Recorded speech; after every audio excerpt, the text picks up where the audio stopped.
Over 5 years ago, I released my first ever hardcore Nuzlocke video, and it did pretty well. But now that Pokemon Fire Red and Leaf Green are on the Switch, I'm doing another, only this time, I won't be using any of the Pokemon I used in my original video. Any pocket monster that I caught when I was a young and spry 25-year-old is now banned from my current decrepit 30-year-old self. That's a nice little Bulbasaur you got there, young man, but might I offer you existential dread and crippling back pain instead? Also, I won't be using any of the overpowered guaranteed Pokemon that this game gives you, since I also banned them in my first video, which leaves shockingly few potential encounters for what the streets are calling a Nuzlocke.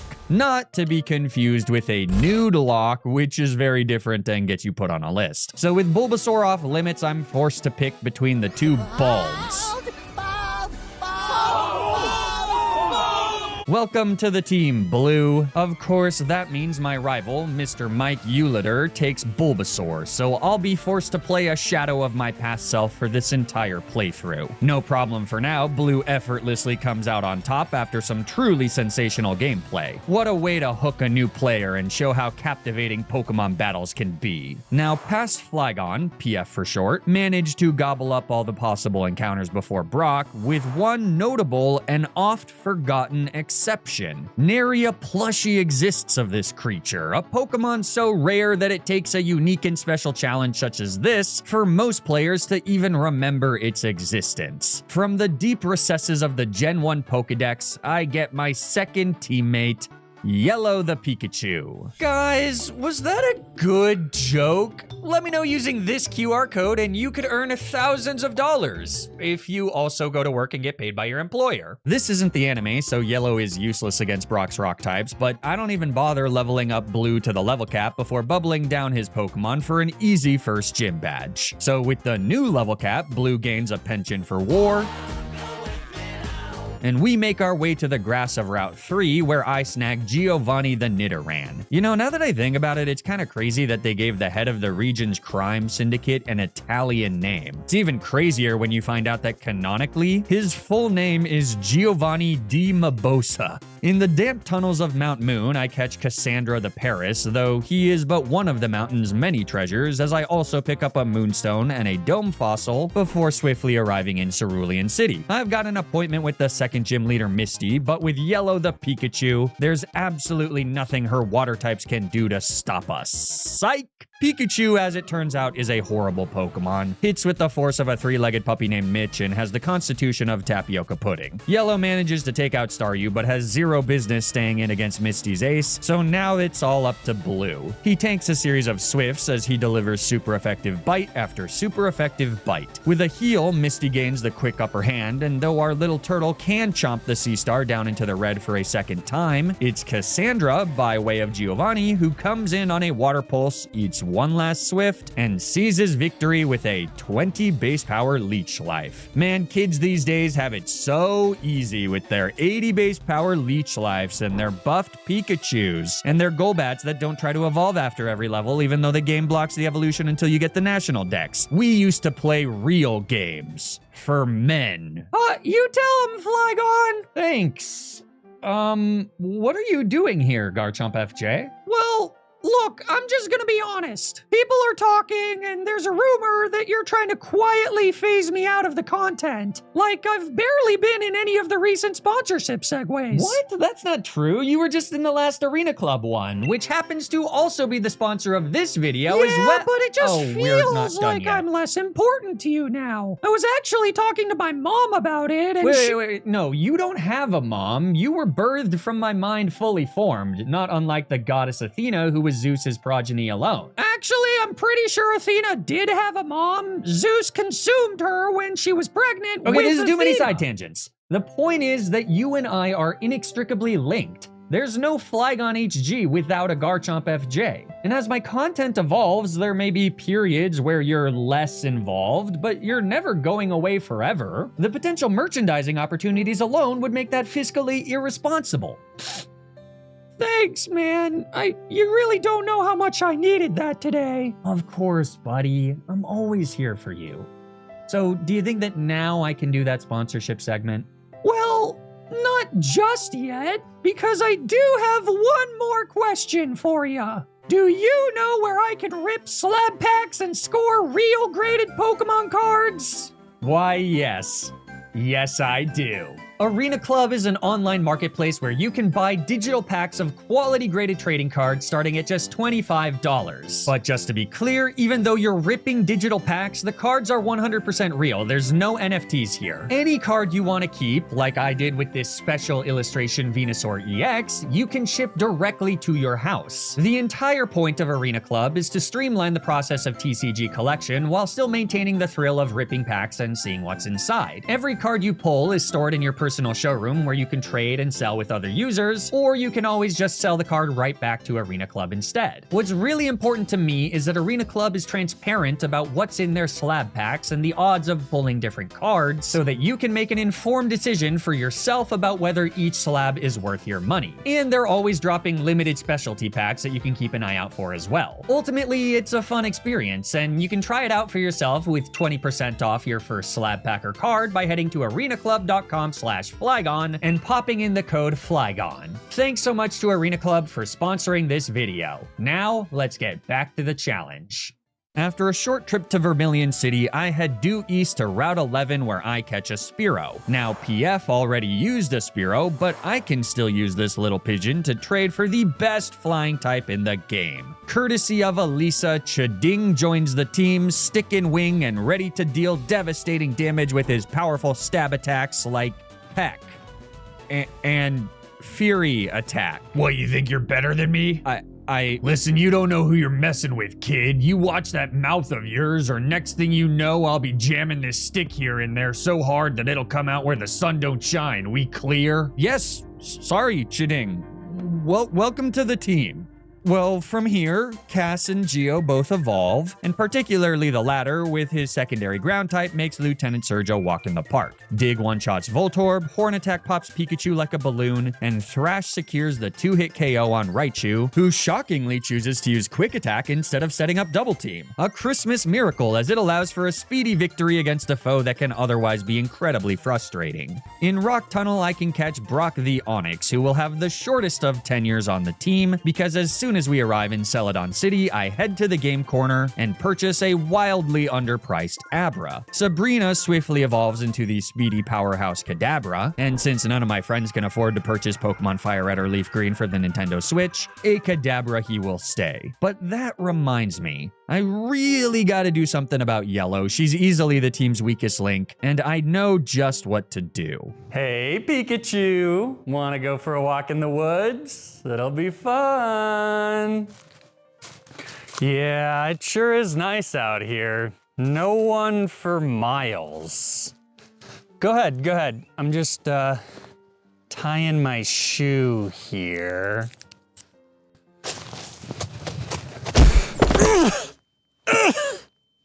I'm sorry. Oh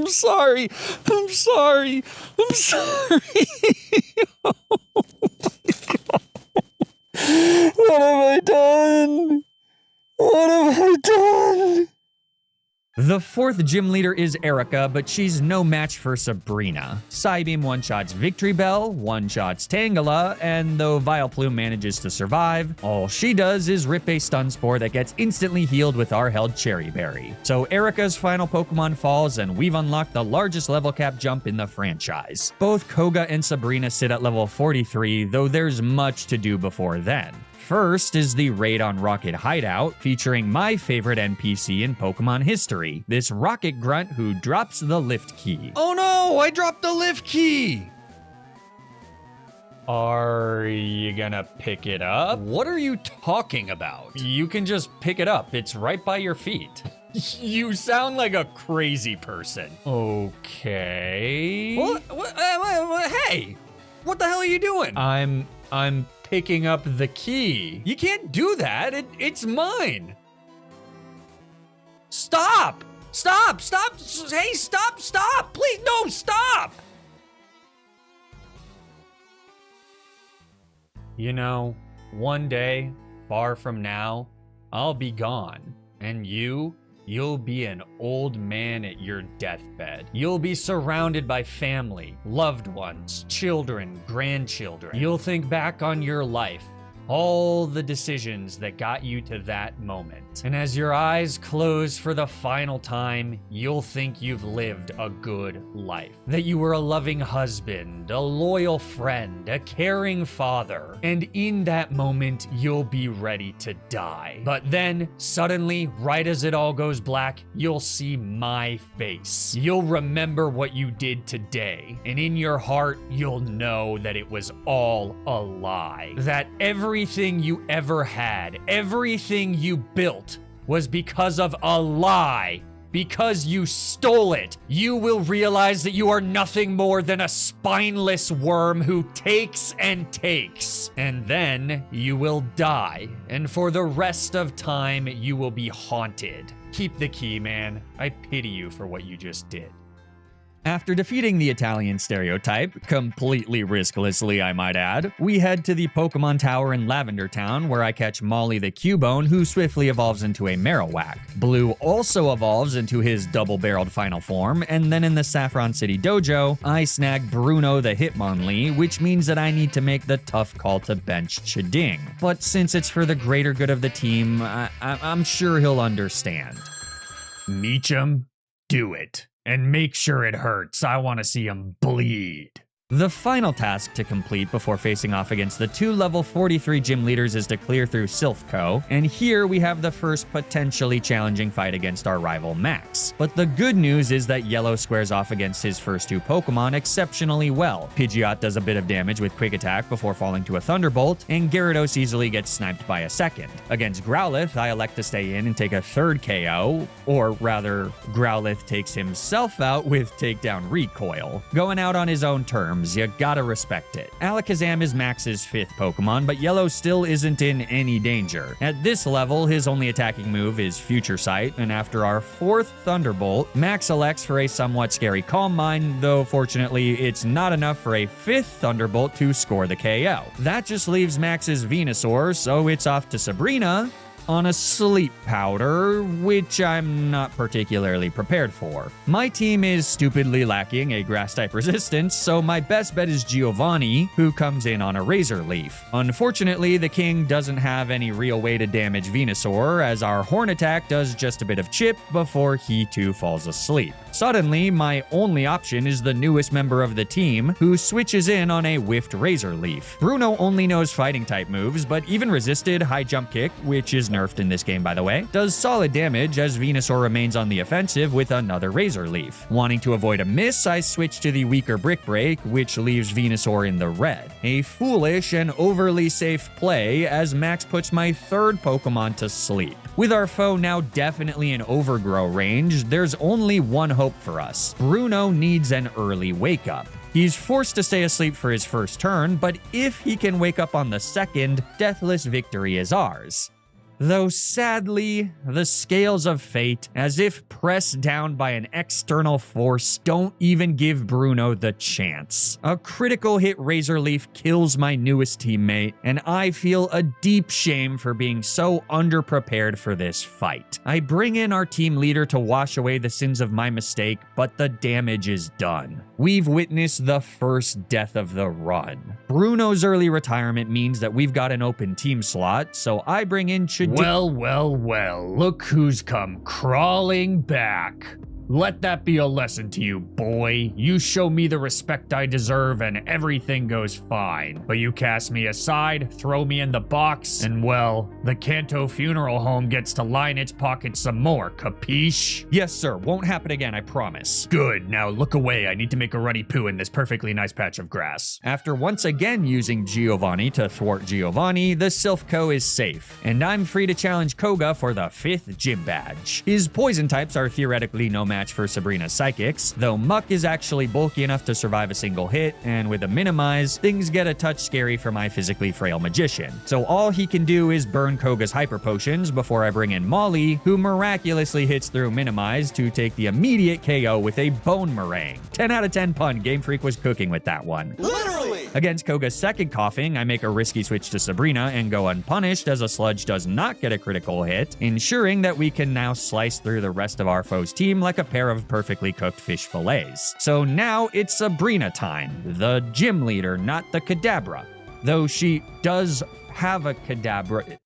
We're fighting Sabrina, the gym leader, with Sabrina, the Kadabra on my team. We actually don't have a speedy, powerful physical attacker, which is usually the best bet for this fight to take advantage of the deplorable physical bulk of our foe's psychic types and Venomoth for some reason. But we do have Yellow, who does have a respectable 90 base attack, and with Return, she can one-shot Kadabra and almost one-shot Mr. Mime, who simply opts for a barrier before Sabrina heals and we bring her back down to around 50%. Another Return drops misses Mr. Mime into the red, and a Psybeam does a little more damage than I was expecting, while also causing a confusion, so I gotta switch to blue as Sabrina heals, though fortunately our Surf does enough damage that even after a Calm Mind, our second one gets the KO. Third is the assuredly not Psychic-type Venomoth, though way to confuse an entire generation of Pokemon fans on that one, Game Freak. And after nailing her with a Surf, I switch to Yellow on a Psybeam. So with 69 HP in a Dream, we take the penultimate KO of the fight and prepare to face off against Sabrina's terrifying ace Alakazam. Thanks to insane raw special attack and speed stats, as well as very few resistances to Psychic types available at this point in the game, Alakazam is a force to be reckoned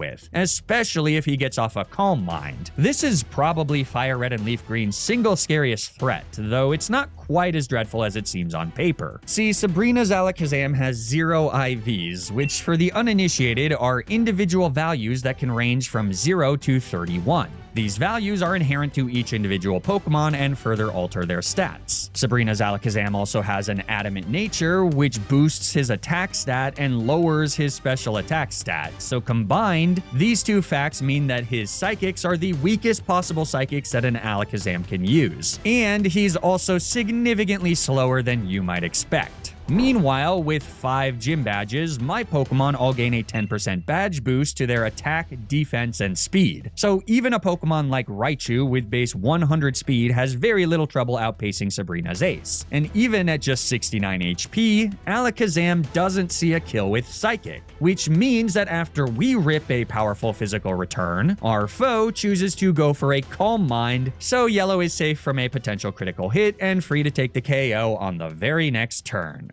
On Cinnabar Island, a quirky scientist helps me revive my Dome Fossil into Dr. Young the Kabuto, who swiftly evolves into the unhuggable Kabutops right in time for the fight against the 7th gym leader, Blaine. But just like PF, I have a masterful strategy for this fight that's best seen to be believed.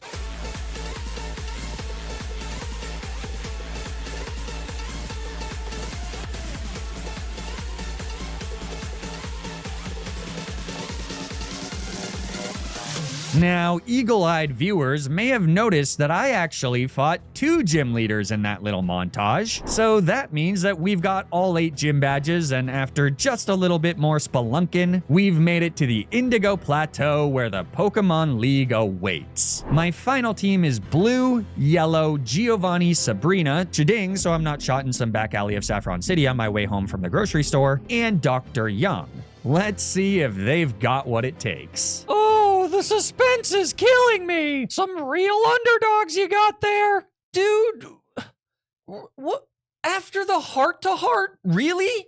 First up, straight from Stars Hollow, Lorelei and her ice types. Yellow gives her first few the old zappity zap, needing 2 hits to take out the bulkiest ones, but never being in any real danger throughout the process. Pretty soon, our foe's down to just her Jynx, so I switch to Blue, who expertly dodges a lovely kiss and proceeds to kick her assailant in the fucking face. We cave her skull in. Jynx is certain to have permanent brain damage, so it's no surprise that she misses another lovely kiss. I attempt to drown the fair-haired maiden, but Lorelei heals, so we need one last kick, this time straight to the gut for an easy victory over the first member of the Pokemon League. But if you thought the next trainer would be just as easy, well, you'd be wrong, because Bruno is even easier. The equivalent of a puzzle on the back of a kid's menu, which I guess I'm not allowed to order off of anymore. Didn't realize it was illegal to want chicken tendies on your wedding anniversary, but whatever. Sabrina's Psychics smashed through Bruno's team like like John the Dwayne Roxon in that one movie where he plays a smashing machine. Can't remember the name of it. So that gets us to the third member of the Elite Four, little old Agatha and her poison types, who Sabrina once again slaughters like Dwok the John Racing in those movies where he kills people, but it's fine because there's no blood. Agatha's second Gengar is actually faster than Sabrina though, so I have to switch to Chiding on a Shadow Ball. Hell yeah, bro, let's do this. After dodging a Hypnosis, we nail the Spectre with an Aerial Ace. It's not a two-shot, so instead of triggering a Citrus Berry with another, Chiding shrugs off a Sludge Bomb and hits our foe with a Leer. Great job, buddy, but now if it's okay, we're gonna retreat and let the rest of the team handle things. With a Paralysis Assist, sounds like that Greek guy with the boulder. With a Paralysis Assist from Yellow, Blue is free to finish off Gengar with a few Surfs. Agatha still has one more Haunter, but after we hit her with an Ice Beam, she decides to help speed things along with a Curse that promptly ends the battle and pits us up against the final member of the Elite Four, the Dragon Master Lance. Yellow kicks things off with a Thunderbolt to zap down his lead Gyarados, and then against the first Dragonair, she stays in to deal damage with a Return. Blue comes in on an Outrage and rips an Ice Beam for the easy kill before doubling back against Lance's second Noodle with another that leaves our foe with a Sliver. The result? A predictable Thunder Wave that gets healed by our held Cherry Berry, best Nuzlocker in the world. A few turns later, after a heal, Dragonair falls, and Dragonite comes in fourth. Sure, our Ice Beam isn't enough to one-shot the Tubby Drake, but even with a critical hit Wing Attack, Blue hangs on to get the KO on the following turn. So last is Aerodactyl, which means it's time for Dr. Young to assert his prehistoric dominance. Marvel as the ancient wonders square off against each other. Watching these beasts, the remnants of a long-lost era, really makes one reflect on the vastness of Earth's history, of the story told by the pale blue dot we call home. To think of all that came before us, and all that will come after the sun sets on human existence, one must admit to feeling small. With the Elite Four defeated, all that's left is one last fight against Mr. Euliter, the man responsible for the sole death of the run. Will he claim another life, or will all 6 of my teammates survive the Nuzlocke? We kick things off with a familiar scene, Pidgeot vs. Yellow, and the powerful Winged Fiend manages to survive a Thunderbolt to get off a pesky Sand Attack. But Yellow can't be thwarted so easily. As Max heals, we rip a Shockwave that drops our foe down into the Yellow. Another one is a guaranteed kill, but what's this? Max switches? He's got moves! Right on in means that it's off to Chiding on the Earthquake and then promptly into Blue on a Rock Tomb. Even with the speed drop though, my starter's fast enough to drown the Dawn and take the first KO of the fight. Max isn't holding back though, because he immediately goes for the big guns, bringing in his level 63 Venusaur. But Venu's only attacking move is the 2-turn Solar Beam, so it's safe for Blue to stay in and rip an Ice Beam. Then, on a switch to Sabrina, Max now prepares for a +1 Solar Beam, though it's simply too late. With a Psychic, our rival starter is down and just 4 Pokemon remain.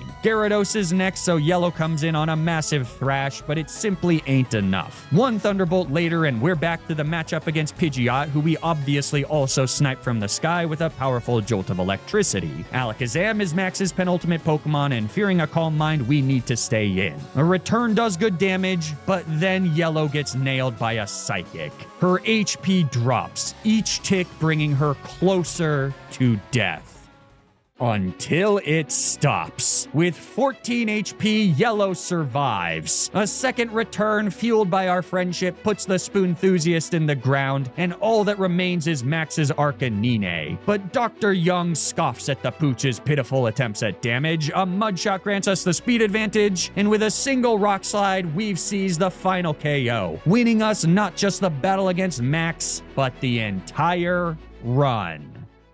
Well, this was obviously just a fun little challenge to celebrate Fire Red and Leaf Green coming onto the Switch. I think they're the perfect games for your first Nuzlocke, and then hey, 5 years later, you can also do a Nuzlocke. Once again, very different from a Noodlock. My lawyers are making me clarify that. As always, thank you all so much for watching, and if you enjoyed this video, consider leaving a like and subscribing to the channel. Or don't, I don't know, but stay tuned for more Nuzlocke content, and until then, remember to always, always, always play around the critical hit.